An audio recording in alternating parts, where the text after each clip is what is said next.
Assalamualaikum guys, selamat datang ke SRTV. Jadi perkongsian kali ini kita bukan bercerita mengenai apa yang telah terjadi di atas padang. Kali ini aku ingin lebih bercerita mengenai satu benda yang telah dikongsikan oleh budak scoreboard lah di Facebook page mereka. Aku macam wow, isu ni boleh terjadi benda ni boleh terjadi di dalam satu kelab. Dan bagi aku ini adalah benda yang cukup-cukup barulah yang ingin aku kongsikan kepada anda. So, terlebih dahulu, perlawanan Sabah FC untuk yang akan datang agak lama lagi. Kalau aku perhatikan di sini, Sabah FC akan menentang Immigration pada 26 Oktober nanti. So, maksudnya sekarang kita berada di international break lah. So, untuk mengisi masa kekosongan tu, aku akan cuba untuk berkongsi beberapa perkongsian yang ingin aku share dengan anda, especially dengan persembahan Sabah FC.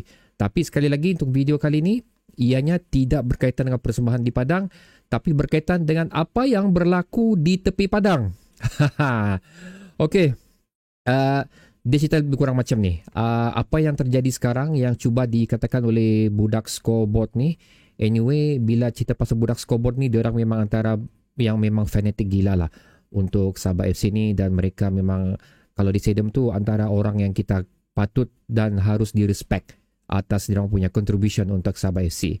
Pada masa yang sama, memikirkan aku kembali Tora Bola. Dia pun lama so tidak membuat perkongsian, so aku mengharap Tora Bola akan buat comeback lah untuk buat perkongsian mengenai Sabah FC. Lebih kurang macam tu. So okay, apa yang cuba dikatakan oleh budak scoreboard ni adalah mengenai posting yang tidak dilakukan lagi oleh Sabah FC, yang lebih kepada arahan ataupun decision daripada manajemen Sabah FC lah untuk tidak berkongsi mengenai sebarang foto penonton-penonton di stadium. So ini sudah jadi isu sebenarnya. Even mereka sendiri pun tidak dibenarkan untuk mengambil gambar dan membuat share. So kenapa benda ni boleh terjadi? Kenapa serius? Kenapa aku memandang benda ni cukup serius untuk mana-mana kelab pun sekali lah sekiranya mereka membuat decision sedemikian. Anyway, sekali lagi, apa yang aku katakan di sini adalah berdasarkan pendapat aku sahaja. Aku tidak menyokong mana-mana pihak sekalipun. Cuma apa yang aku share dengan kamu ni adalah perasaan aku untuk kelab kesayangan kita ni, dan aku mau yang terbaik untuk kelab ni. Itu saya. So itu kira aku punya disclaimer awal-awal lah. Nanti kamu cakap aku ni sokong Sabah FC lah ataupun budak scoreboard lah. Tidak, aku tidak berdiri di mana-mana pun. Ianya lebih kepada sekali lagi pendapat aku untuk kebaikan kelab kita ni. Okey, kalau kamu tengok sebenarnya barang ni tidaklah macam yang akan memberi impact yang besar pun untuk persembahan Sabah FC sekiranya mereka membuat keputusan untuk tidak berkongsi gambar-gambar penonton lagi. So benda ni pun telah aku perhatikan. Paling last sekali adalah sewaktu menentang Bunga Raya. Ada gambar-gambar fans di situ, tapi itu pun ada dalam 1, 2, 3, 4, 5 keping saja. Okey, selalunya banyak ni. Even mereka akan post satu post di Facebook page Sabah FC yang gambar-gambar penonton saja. Begitu dedicated mereka untuk menghargai penonton. Tapi selepas daripada Bunga Raya dan selepas berakhirnya perlawanan Kuching City itu, buat masa ni sewaktu video ni dirakamkan, memang tidak ada gambar-gambar penonton lah. Okay, so sekali lagi katakan benda ni tidak akan memberi efek untuk Sabah FC pun, kerana apa yang mereka mahukan sekali lagi adalah apa yang untuk management inginkan, lebih kurang macam tu. So mungkin dari segi financially, dari segi pemain, kebajikan pemain, persembahan di atas padang, lebih kurang macam tu. So adakah mereka merasakan penonton ni tidak penting sudah untuk Sabah FC? Adakah mereka merasakan penonton ni sudah tidak relevan untuk dihargai bagi Sabah FC? Karena sekali seperti aku katakan, ianya tidak akan memberi impact apa-apa pun. Cuma untuk sesuatu klub tu bergerak dan ditubuhkan mana-mana sekali lah adalah untuk mendapatkan sambutan dan sokongan, especially daripada local people di mana klub itu ditubuhkan. So bagi aku personally, sekali lagi, ini pun aku ada sentuh di video sebelum ni lah, di mana appreciation untuk fans, untuk merasakan mereka dekat dengan kelab ni, merasakan mereka mempunyai kelab ni, itu adalah benda yang penting untuk penubuhan sesuatu kelab. Pasal kita tidak mahu kelab satu macam syok sendiri. Contoh macam shopping mall. Kau buka shopping mall tapi kau tidak kasih orang masuk. Okey, kau jadi apalah guna shopping mall tu? Kau buka kedai makan tapi kau tidak ada meja, ada kursi. So apalah guna semua tu? Apa point kau untuk buat semua tu? So ini adalah benda yang aku kaitkanlah dengan, again aku tak tahu pasal tidak ada statement pun daripada Sabah FC. Aku cuma berdasarkan apa yang telah dikongsikan oleh budak scoreboard. So far apa yang mereka kongsikan ni tidak pernah tidak betul, itu yang aku boleh katakan. So berbalik pada aku punya metaphorically speaking tadi tu, apa point kau untuk buka kelab sekiranya keberadaan fans atau penonton tu kau tidak hargai.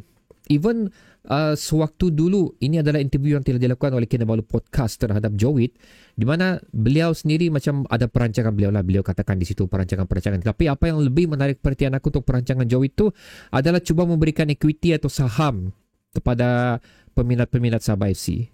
Tapi sekiranya benda ni telah diberikan kepada mereka untuk tidak mengupload sebarang gambar daripada fans-fans Sabah FC, ianya against sudah tentang vision yang cuba management Sabah FC capaikan. Lebih kurang macam tu.